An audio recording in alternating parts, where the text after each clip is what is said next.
second grade, and welcome to reading class again. Let's look at your words here on the board. We have words with meanings and we're going to go over them. So here we have antlers, which means the horns on a deer's head. Next we have attack, which means to start a fight. Attempt means a try. Concussion is an injury to the brain. Dangerous is likely to cause harm, not safe. Emergency means a serious happening that needs help right away.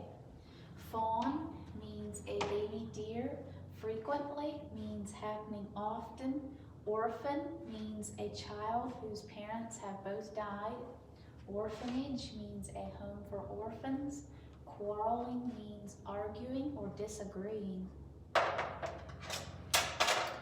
Okay, so those are words with their meanings. Let's look now at your story for today. You may open your readers to the Saving of Spotsy. And we're going to look at your story a little bit. We have on page 297, it starts. And today's story is a true story again. I'm going to ask you some questions for discussion. See if you can come up with the answer before I even say it. So the first one is, what was the problem in this story? Well, the problem was Spotsy did not want to obey his mother, right? So he went into the field where the big dangerous deer were. So Spotsy thought he knew better than his mother and he took off into another field. Number two is, how was the problem solved? So how was this problem solved? Well, the keeper drew the big deer away from Spotsy and penned them inside the feed house. Then he rescued Spotsy. So he was a pretty smart keeper. First of all, he penned up those big deer that he thought were going to harm Spotsy, and then he went and rescued him. Number three says, why didn't the keeper of the Chinese water deer know Spotsy had been born? Well, it's because he did not see Spotsy in the grass. See, Spotsy was so tiny. Do you remember how small he was? So he didn't see him in the grass there until, yeah. Okay, now number four. What did Spotsy do after his little legs were strong again? He began to get up and walk around. Soon he was getting up and walking around. Number five, how could Spotsy get through the wire fence?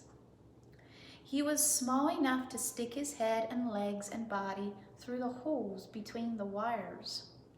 So he was so tiny that he could easily slip through the fence, underneath the fence. Number six, what would the big deer do to a strange animal in their field? They would attack it and try to kill it with their sharp hooves and antlers. So they must have been kind of like a mean group of deer.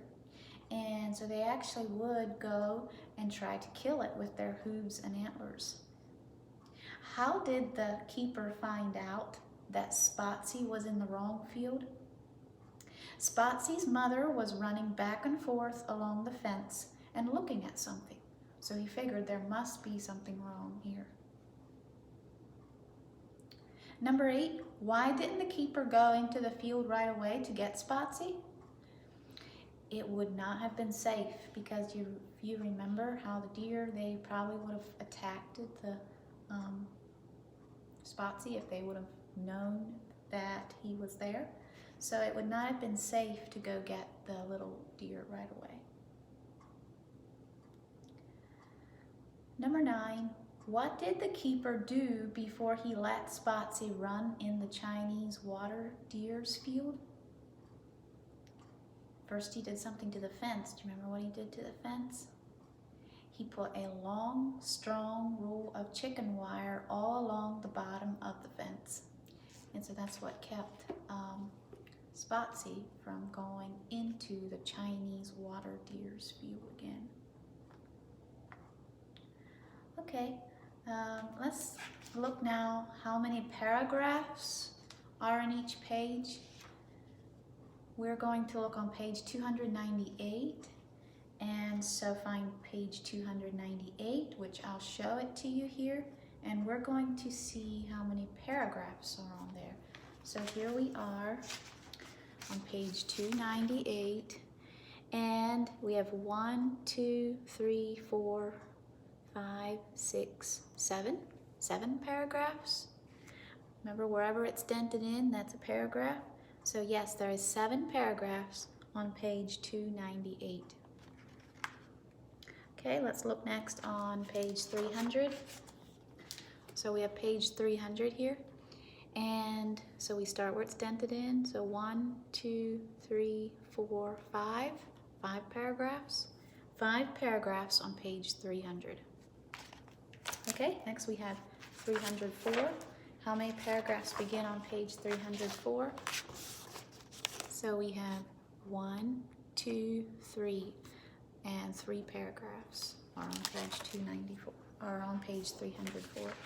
Okay, so that is how we count paragraphs, in case you forgot. And let's think about the Bible verse now, today. It says, God has given, here in my book, I'm going to read to you a little bit in my book. It says, God has given animals ways to protect themselves.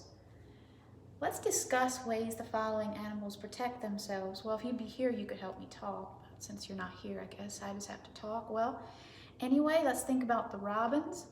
What will a robin do when there is danger? Well, robin, he has wings. God gave him wings, so he can just fly away. Number 2, what will a turtle do when there is danger?